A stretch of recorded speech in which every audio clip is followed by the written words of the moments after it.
એના ગીતનું જે રિલીઝ થયું છે. હમણાં જે પઠાણ ફિલ્મ આવે છે શાહરૂખનું, એના ગીતનું જે રિલીઝ થયું છે એમાં ઓલે દીપિકાએ ભગવું કંઈક પહેર્યું છે ને એવું બધું છે. એટલે ખાસ મારે કહેવાનું એટલું છે,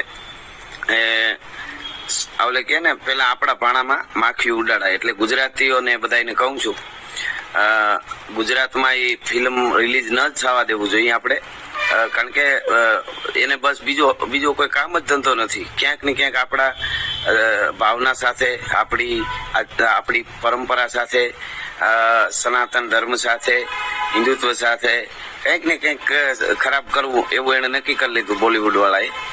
ભગવા પહેરાવી અને અશ્લીલ ડાન્સ કરી અને આપણી પરંપરાના ઉપર આવું જે કરતા આવે છે, તો હવે આપણે આ બિલકુલ સહન કરવાનું નથી. 75 વર્ષ સુધી બોલિવૂડે આ કર્યું છે, તો એ ફિલ્મ બિલકુલ રિલીઝ નહીં થાય. સેન્સર બોર્ડ વાળાને પણ આપણે કહીએ કે જરીક બધું જોઈ અને એના ઉપર સાઇન કરો તો વધારે સારું.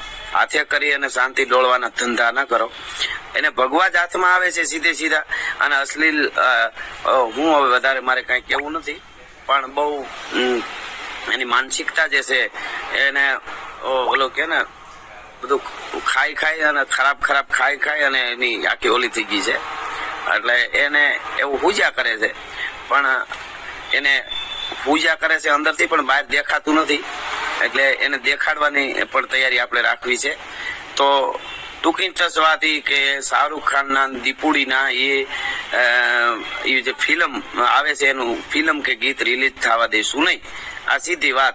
શું કામે વારે ખરે આવું કરે છે એનો આપણે જવાબ પણ લેવો જરૂરી છે. જય માતાજી, જય હિન્દ.